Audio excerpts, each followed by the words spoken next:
Graça e paz, irmãos. O sistema religioso do tempo de Jesus e o de hoje também não tinha nada em comum com Jesus.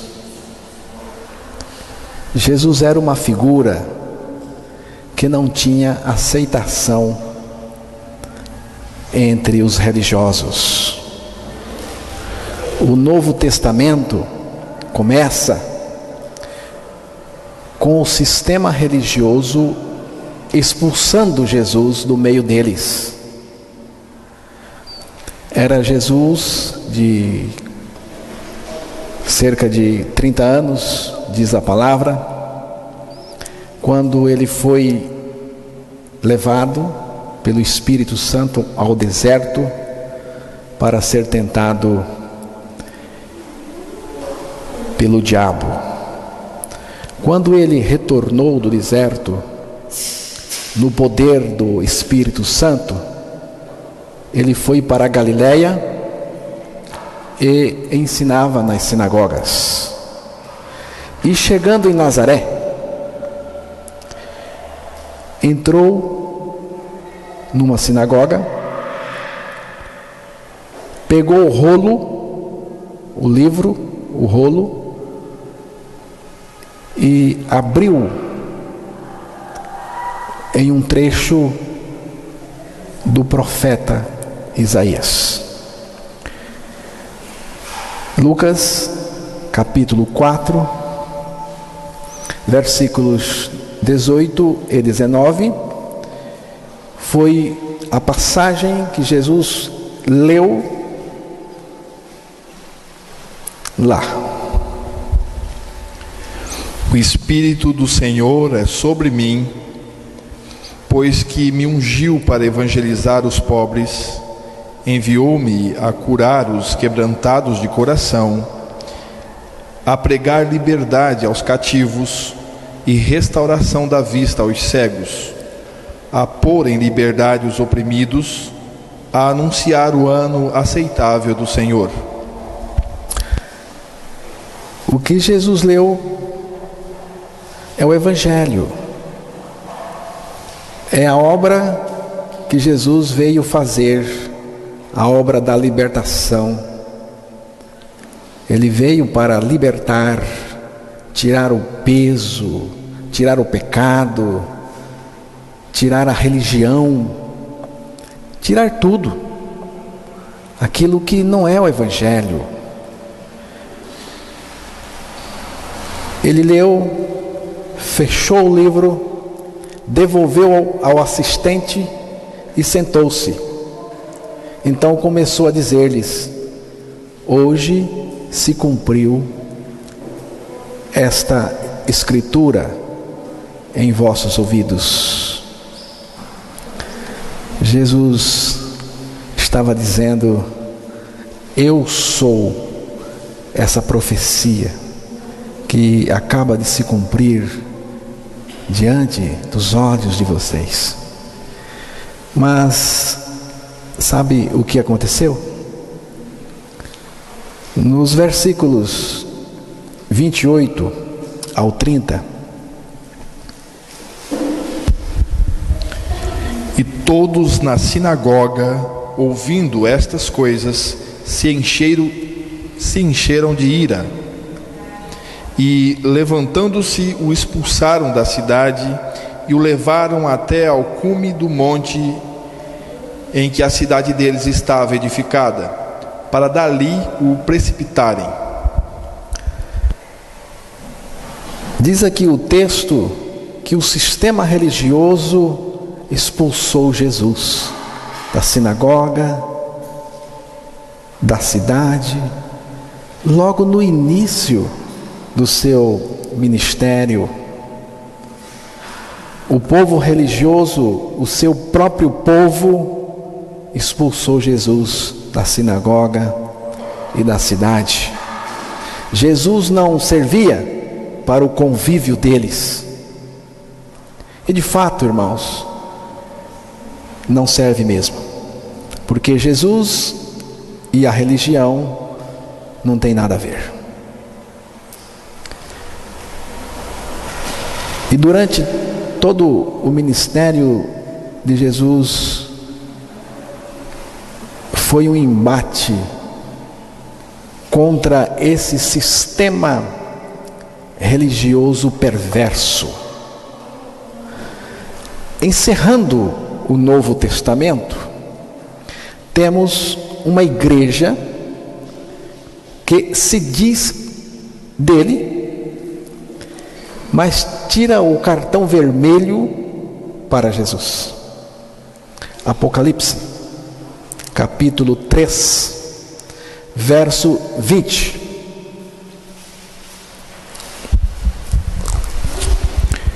Eis que estou à porta e bato. Se alguém ouvir a minha voz e abrir a porta, entrarei em sua casa e com ele cearei e ele comigo.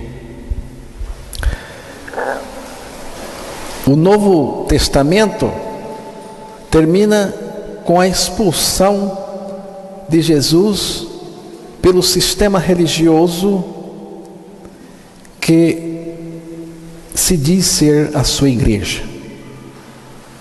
Quem está à porta, irmãos, está dentro ou está fora?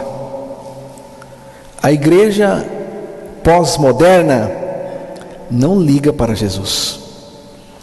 Fala do nome dele, quer curas, quer as bênçãos, quer tantas coisas, mas não quer ele mesmo, não quer a suficiência dele, não se satisfaz apenas com a sua presença.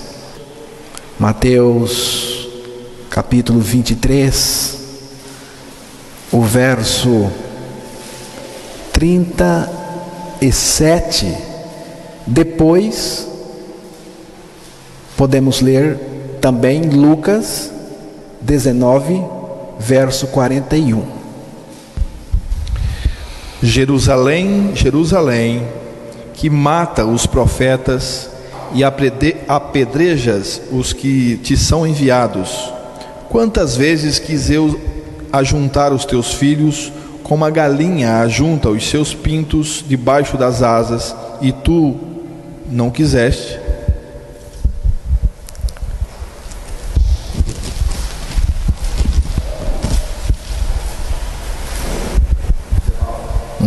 Lucas 19, 41.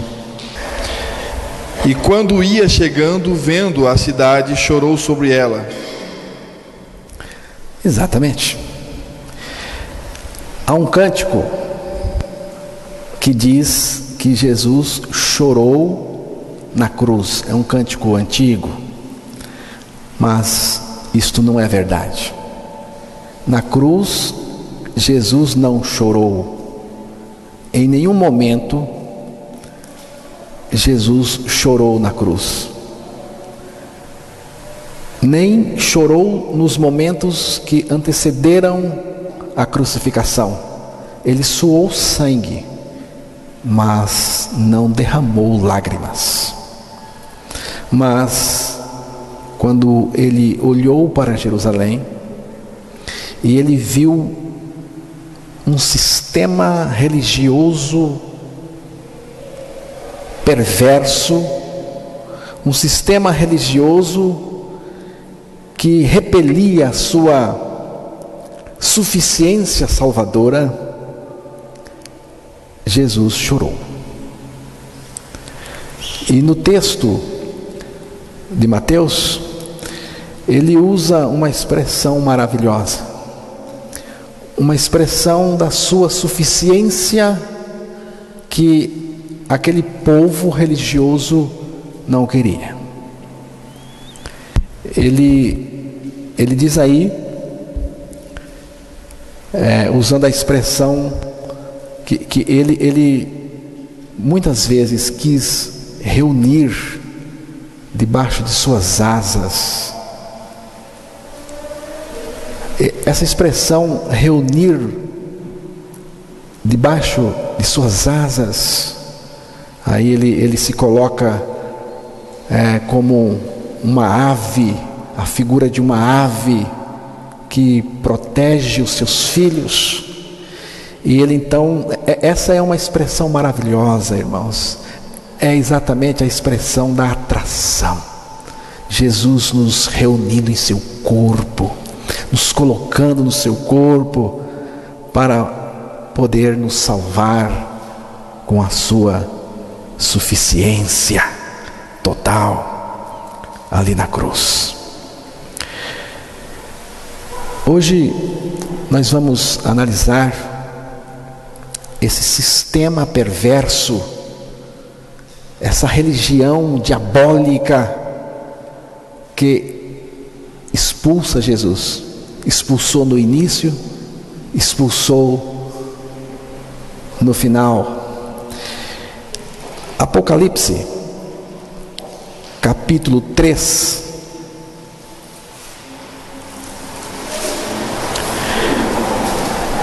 Vamos ler aí, irmão, do versículo 14 até o versículo 22.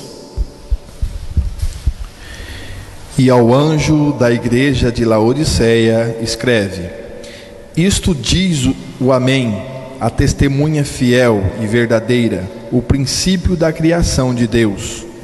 Conheço as tuas obras, que nem és frio nem quente. Quem dera fosse frio ou quente. Assim, porque és morno e não és frio nem quente, vomitar-te-ei da minha boca. Como dizes, rico sou e estou enriquecido, e de nada tenho falta, e não sabes que és um desgraçado e miserável, e pobre, e cego, e nu.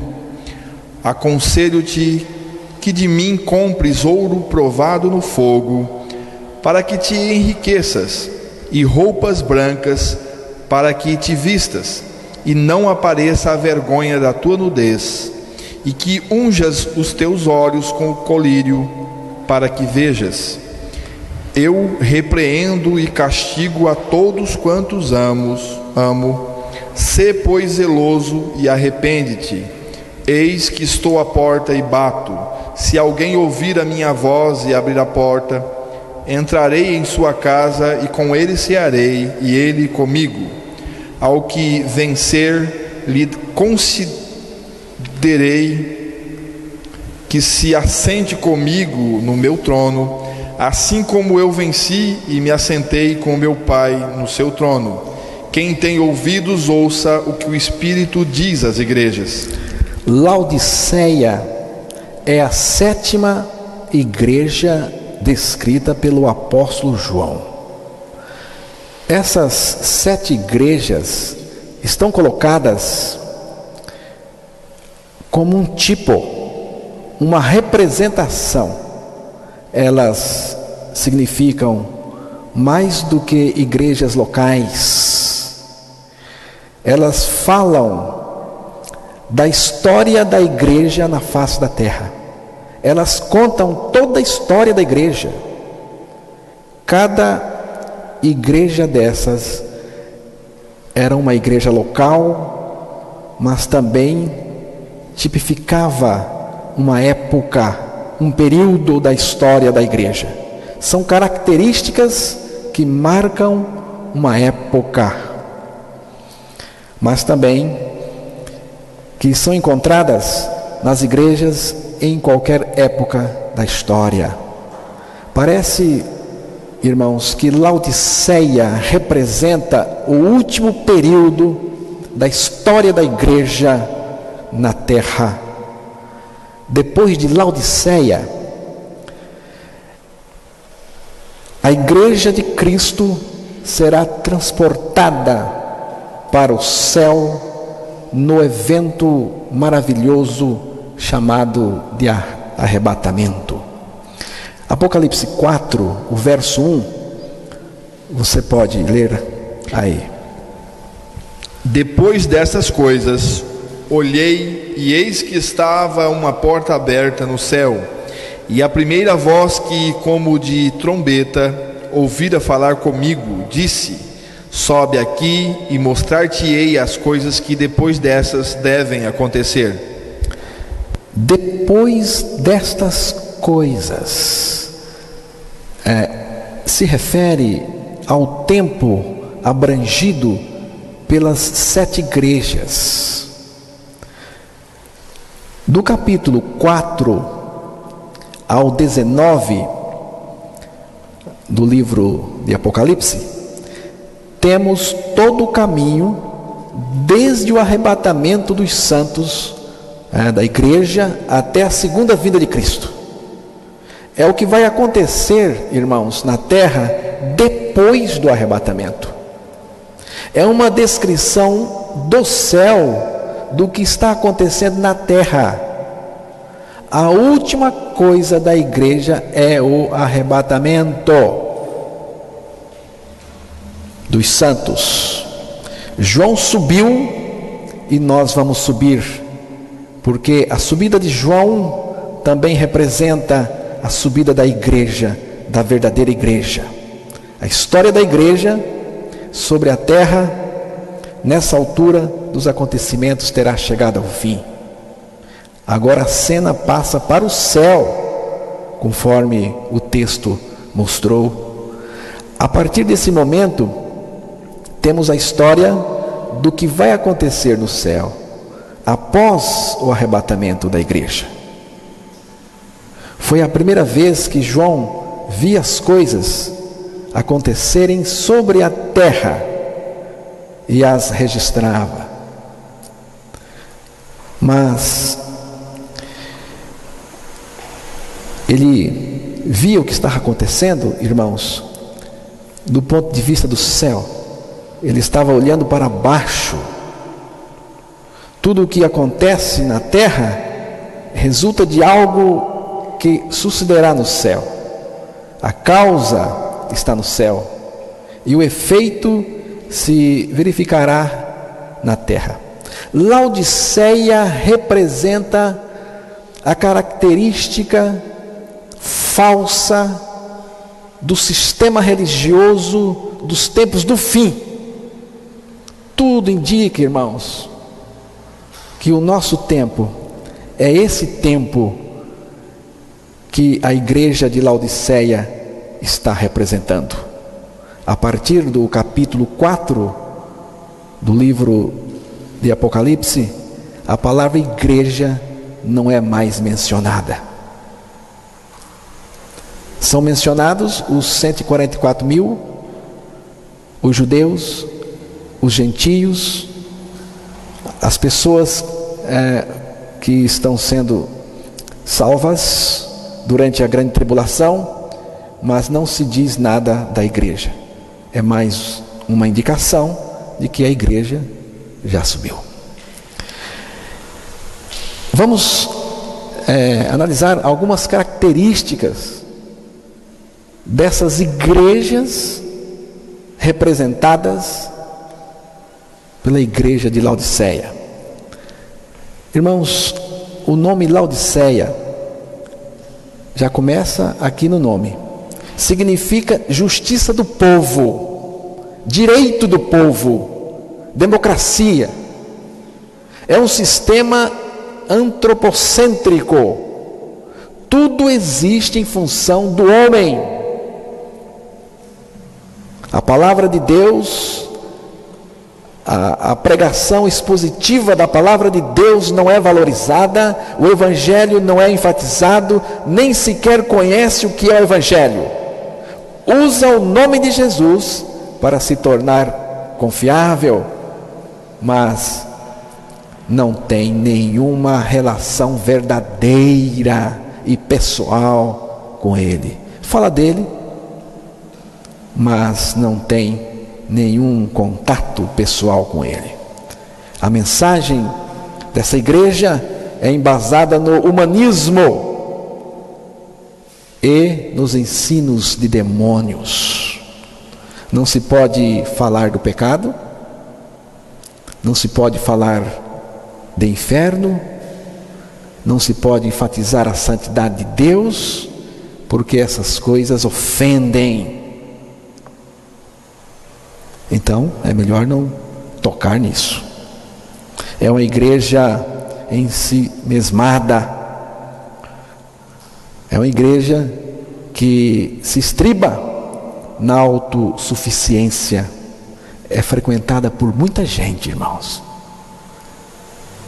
Faz tudo para si mesma e diz: o Senhor merece o melhor, mas na verdade está fazendo para ela mesma.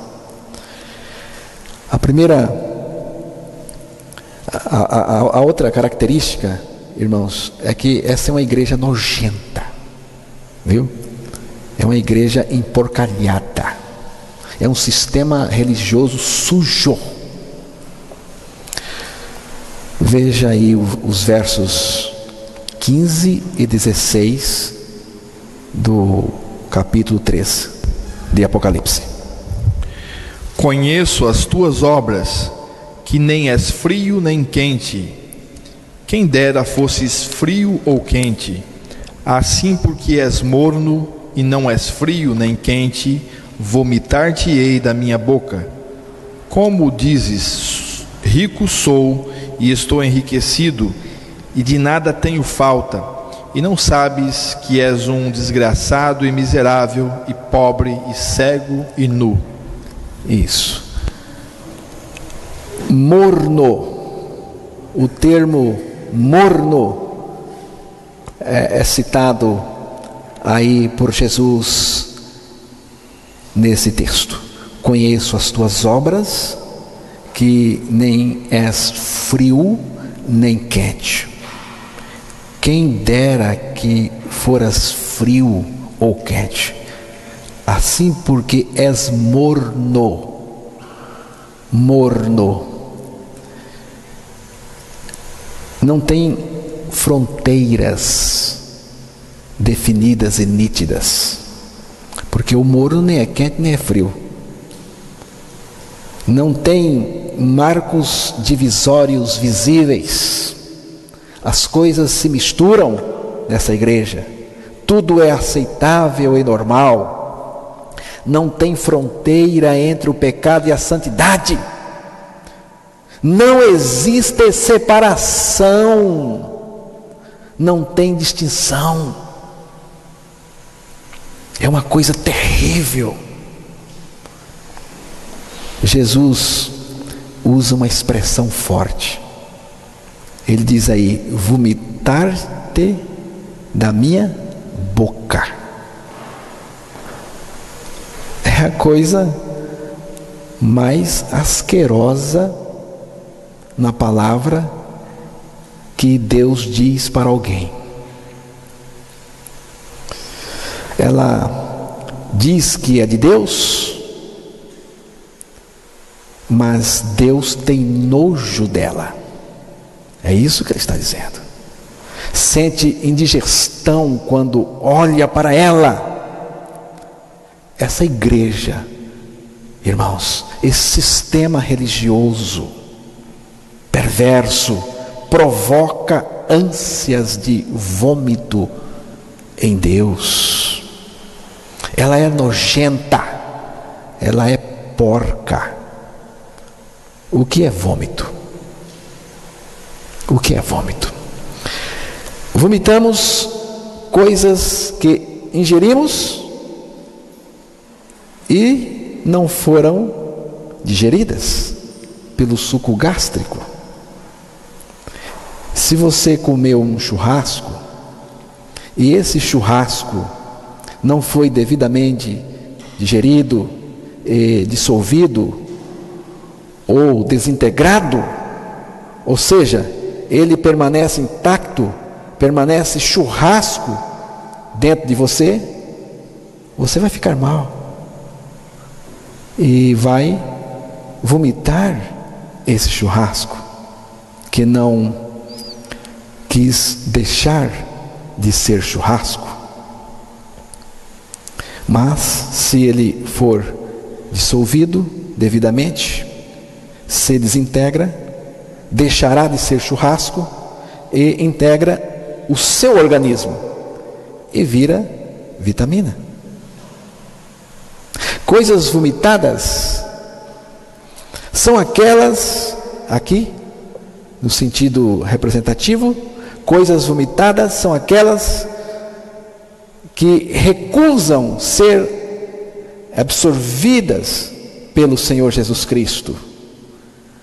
Não foram desintegradas por Cristo na cruz. É a vida pecaminosa da pessoa.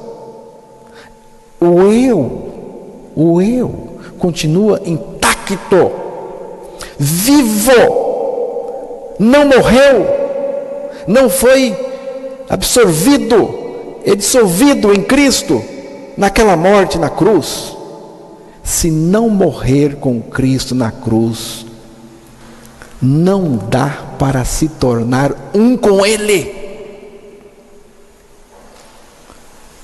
Uma outra coisa está aí no verso 17.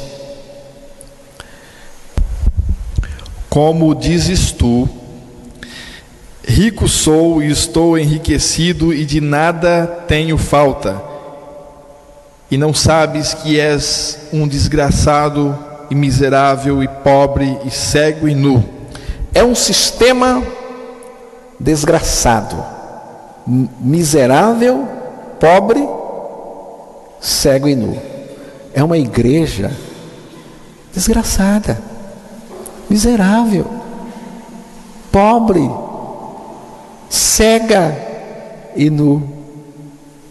É a igreja pós-moderna do nosso tempo. Irmãos e irmãs, o termo desgraçado ou infeliz, como aparece em outra versão, o termo desgraçado significa ruim, maligno. Desgraça é a graça que foi distorcida, que é o que mais acontece nesses sistemas. É a graça que foi distorcida, de modo que produziu algo mal, maligno. É uma igreja desprovida da graça de Deus e bem provida do humanismo maligno. O termo infeliz aparece também em 1 Coríntios, capítulo 15, verso 19.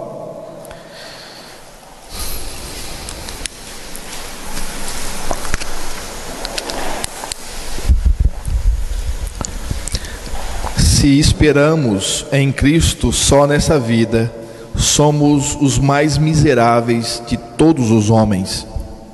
Significa ter esperança em Cristo, uma esperança que se limita apenas a esta vida, irmãos. A esperança não é Cristo, é esta vida. O que significa ser feliz para esta igreja que expulsa Jesus? O que significa ser feliz para estas pessoas? Significa que está indo tudo bem, que está dando certo.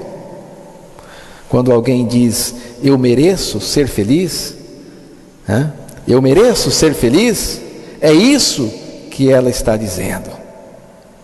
É uma felicidade circunstancial. A prosperidade material se encaixa bem nisso. O termo miserável foi usado também pelo apóstolo Paulo em Romanos 7, 24.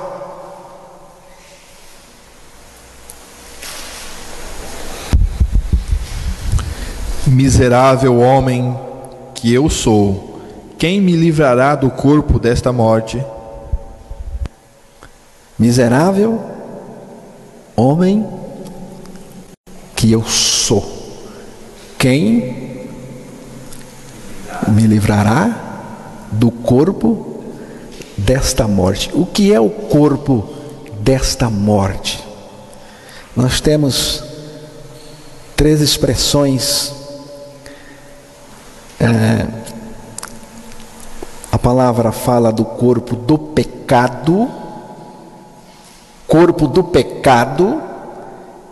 que é essa natureza onde o pecado está acumulado, e também de onde ele parte, o corpo do pecado. Aí fala do corpo desta morte, é a natureza também, essa natureza velha, apodrecida. E depois temos uma outra expressão, que assim é o corpo desta carne. As três expressões referem-se a esta natureza perversa. Então, irmãos, o termo miserável,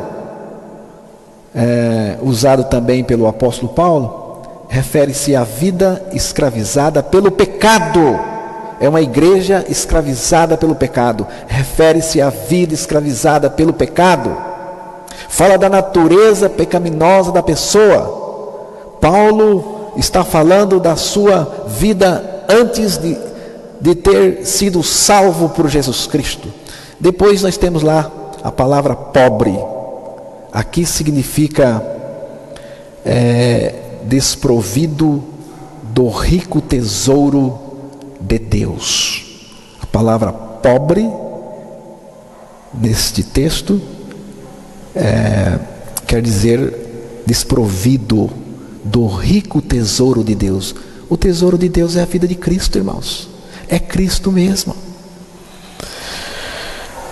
Cego significa que não consegue enxergar a suficiência de Cristo. É uma igreja que não consegue enxergar a suficiência de Cristo. Falta a revelação de Cristo, irmãos. Falta a revelação do Evangelho de Cristo. Não tem a visão espiritual que vê Cristo e vê somente Cristo e nada mais. Nu. Porque era uma igreja despida da veste espiritual. Essa veste espiritual é a vida de Cristo. É Cristo. Estamos revestidos de Cristo. Vestes brancas, puras e alvas. É Cristo, irmãos. É a vida de Cristo em nós. Não resta dúvida. Não era uma igreja salva. Não era.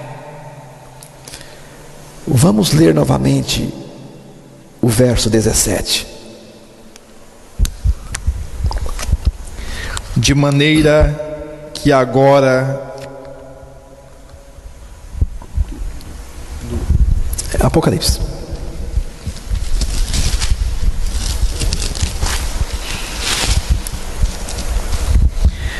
Como dizes, rico sou e estou enriquecido, e de nada tenho falta, e não sabes que és um desgraçado e miserável e pobre e cego e nu.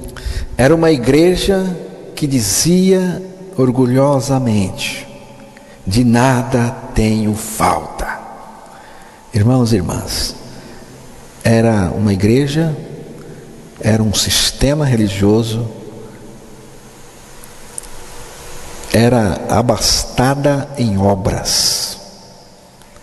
Tem muitas obras, tem muitos projetos sociais e humanísticos. Era abastada economicamente, possui bens, riquezas, coisas. Seus líderes são conhecidos pela grana que têm e não porque amam Jesus, sua palavra, o Evangelho e a santidade. É um povo que corre atrás de prosperidade. Abastada socialmente, tem ascensão social. É abastada em música. É profissional. Não estou falando de louvor, de adoração. Eu estou falando de música. É uma igreja profissional. Só pensa nisso. Não é uma música voltada para Cristo, voltada para adoração. Não é uma letra que confessa a palavra de Deus. Era bastante de música. Tem entretenimento, tem diversão, ela diverte o povo. É um luxo só. Amiga do mundo e tolerante com o pecado.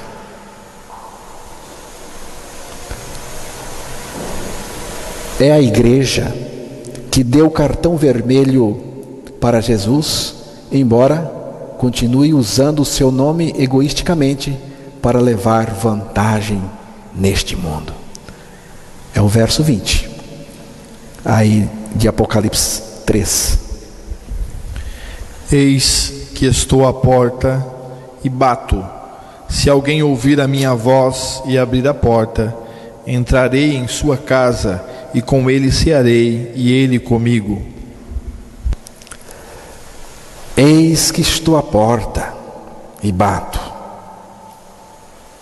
Jesus está do lado de fora. Se alguém ouvir a minha voz, abrir a porta, entrarei em sua casa e com ele cearei e ele comigo. Essa igreja está jogando fora, irmãos e irmãs, a única chance que tem para a sua salvação: Jesus Cristo. É como uma pessoa que precisa ser operada urgentemente para ser salva. E quando ela está na mesa de cirurgia para fazer a importante operação que vai salvar a sua vida, a família expulsa a equipe médica, expulsa o médico do centro cirúrgico. Tudo que eles permitem ao médico é o médico ficar pelo lado de fora, olhando pelo vidro.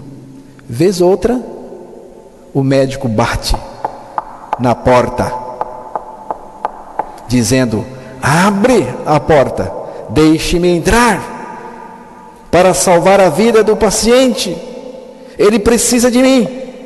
Mas eles fingem que não estão escutando. É um absurdo total. A igreja pós-moderna está fazendo isso com o Senhor. Veja aí o verso 22.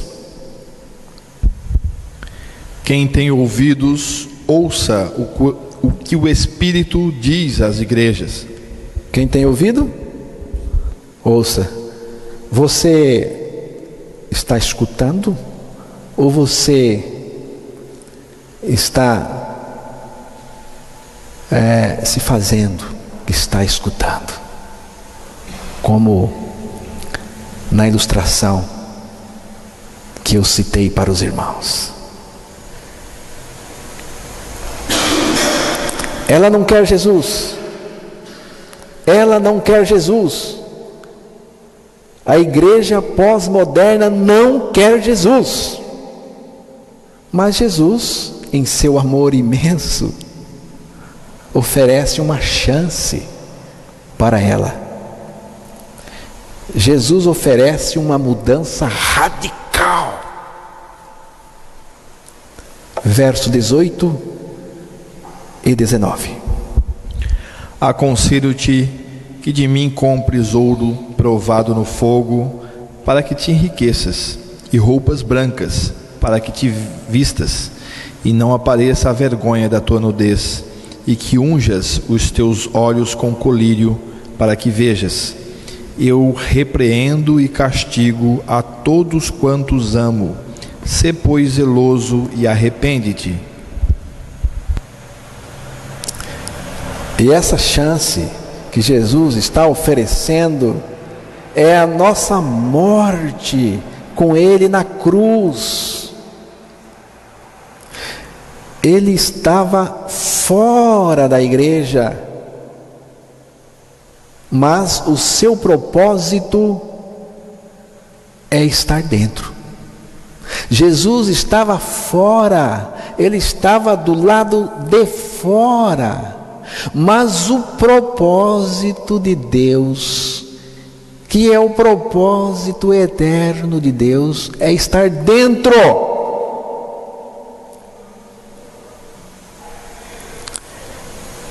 Entrarei em sua casa. É o verso 20. Entrarei em sua casa. Esse é o projeto de Deus, irmãos.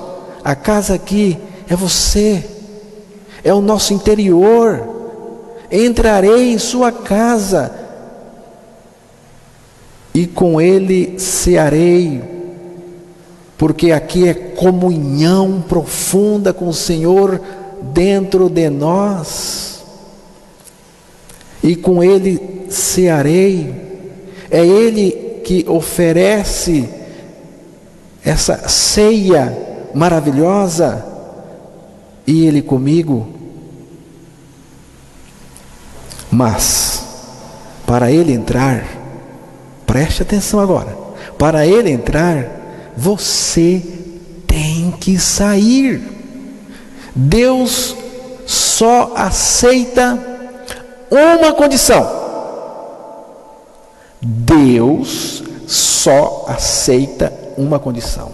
Jesus Cristo só aceita uma condição: não mais eu, não mais eu, mas Cristo em mim. Já estou crucificado com Cristo, e vivo não mais eu, mas Cristo vive em mim. Satanás, irmãos e irmãs, tem feito tudo o que pode para afastar as pessoas da suficiência singular de Jesus Cristo. Onde Cristo não é a suficiência total, onde a suficiência de Cristo é negada, a experiência cristã é mentira, é mentirosa. Eu creio, irmãos e irmãs, eu creio que se eu pregar para vocês somente Cristo e este o crucificado, eu terei pregado tudo o que Deus tem para vocês. Tudo.